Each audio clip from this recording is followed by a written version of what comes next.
Hey everybody, this week on Scuba Talk we're going to be talking about, are you ready to help your dive buddy make a rescue if you're called upon? That's this subject for this week's Scuba Talk.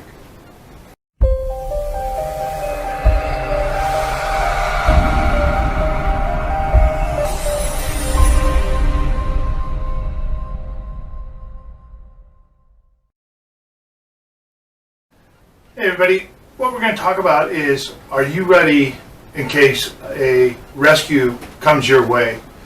I know a lot of us go out, we dive every week, we feel we're good, we have our equipment, we feel our equipment is good, ready to go. But are we really ready? Have we taken a rescue class? Have we practiced any of the any of the procedures to make a rescue? Have we discussed it with our buddy prior to a dive? Okay. Now some people think, that's just gibberish. But things happen. Okay. I recently went out diving a couple days ago, and I was shocked. My actual dive buddies actually did a buddy check. We did a pre-dive safety check. I was shocked. I was getting ready to do it. Because I try to make it a habit to do it before I go out. I want to look at their equipment. I want to see their releases, what kind of weights they're in. I want to see all that kind of stuff. But actually, as I was finishing getting on my BCD, my two buddies came over to me and asked me, "Hey Dave, let's take a look, let's go through all this," and we did. And neither one is an instructor. One of them is, both of them are advanced divers, okay? But I was shocked. So kudos to them. And I even told them that. I said, wow. But what I want to get into is, we hopefully all carry a signal device, and we all carry a buoy marker of some kind to signal for help if we need it. Okay? But that's standard equipment, and we should have that. But now, maybe we need to advance our training just a little bit. Okay? Are you O2 certified? Are you oxygen certified? Do you have an oxygen kit in case you need it? Okay. Now, years ago when I used to do a real lot of diving, we used to go down to places like La Bufadora and different spots down in Mexico. Now, we're here in San Diego. So we used to go down into Mexico and do some diving. It's beautiful diving down there. If you haven't gone, I encourage you to go. It is beautiful down there. But the thing is there's no lifeguards on duty. And if you need help, where are you going to go? Okay? Well, in La Bufadora, we knew about 10, 15 miles away, we could go to the Ensenada military base to try to get help. Okay? But say your buddy is suffering from a decompression sickness or illness, a DCI, okay? And you've got to make that long trip. It's about 3 hours, 2.5, 3 hour drive from La Bufadora all the way to San Diego, plus whatever time you got to wait to get across the border, okay? So, have you thought about getting your own oxygen kit, okay? They're real handy to have, especially maybe you're going to do a night dive. You're right here in San Diego. You're doing a night dive, but there's no lifeguards on duty, okay? So if you have an oxygen kit, you could help your dive buddy out, or maybe your dive buddies are going to help you out, okay? The other thing is the practices, going over different scenarios. What if, right? Those what ifs will get you every time. What if your buddy spits out the reg and he's having problems? You got to get the reg back in his mouth and help get him to the surface, right? Have you practiced tired diver toes? Have you practiced helping your buddy, taking fins off, getting fins on and off, going through the surf zone? All those kind of things play out, and they're helpful and they're handy. But when you're doing a rescue, the different things that we need to think about is, one, where are we at when we need to perform the rescue? Are we standing on the deck of a boat? Okay, if we're standing on the deck of a boat and we realize we got a diver out there that's in trouble, okay? The first thought that should go through your head is, do I need to get in the water? That should be the first thing you think about. Do I have to get in the water? Okay, if not, I'm going to throw him a ring, a life ring. Maybe he can catch on. Okay, if he can't, then I have to get in the water to get him, or her, whoever. Okay, don't want to single anybody out. But now I've got to get in the water.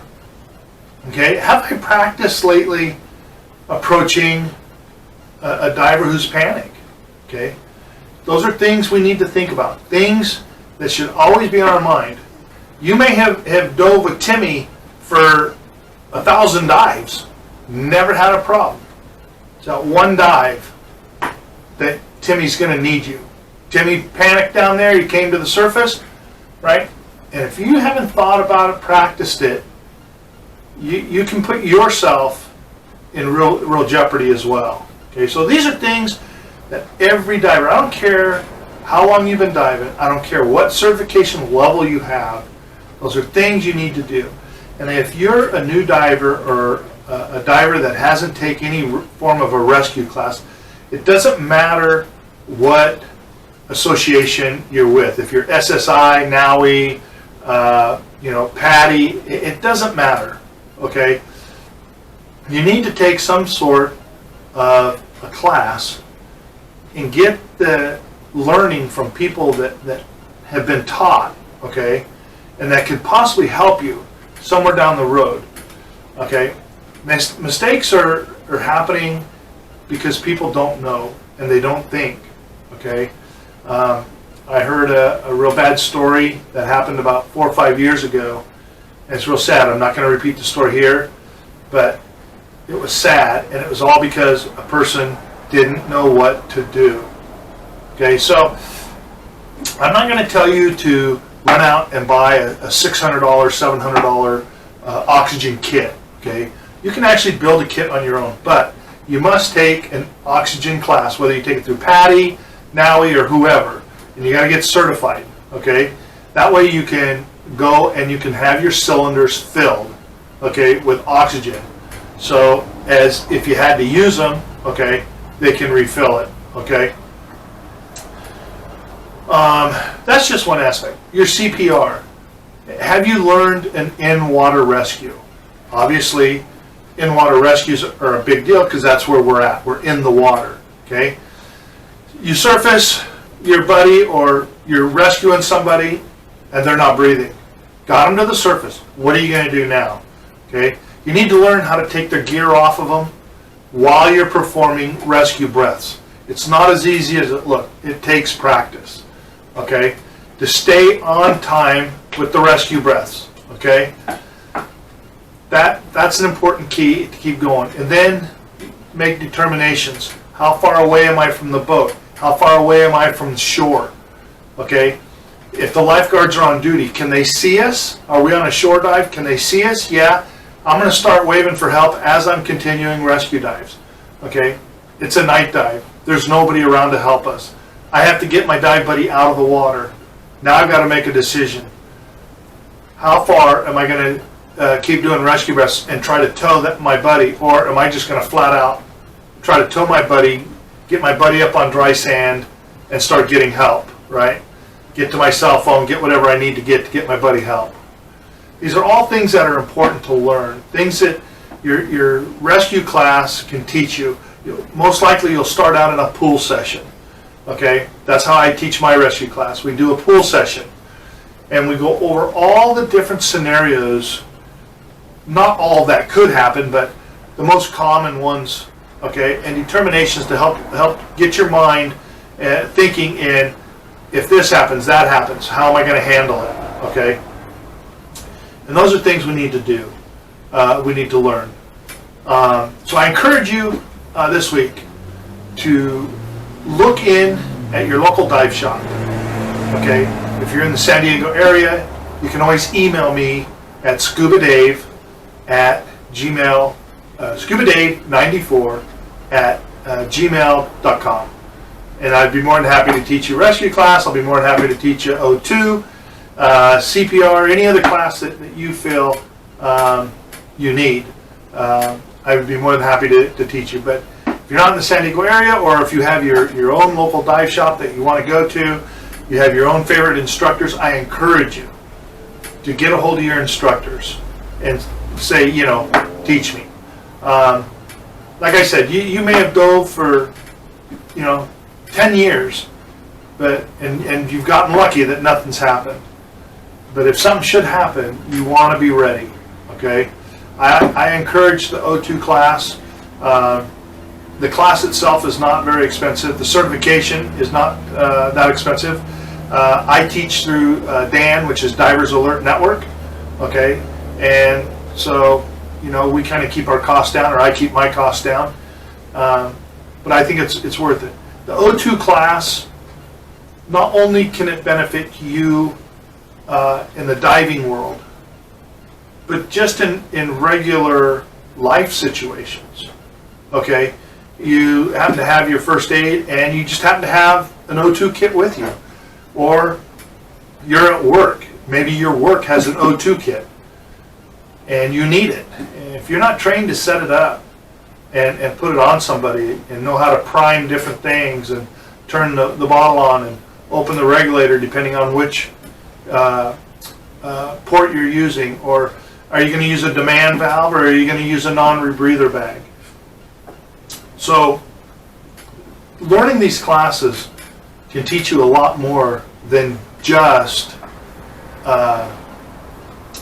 in the dive world. They can benefit you throughout your life. Hopefully you'll never ever have to use these skills, but if you do, you'll be ready. And that's the challenge for this week is take some time, think about your diving, think about how you will handle different situations if they come up. And I encourage you, if you haven't been through a rescue class, again, seek out your dive shop, seek out your favorite instructor, and have them teach you the class. This is Scuba Dave for Scuba Talk. Hope you liked our little chat today. If you did, please feel free to hit the subscribe button, ring the bell for future notifications, and give us a thumbs up. Have fun, be safe, and keep diving.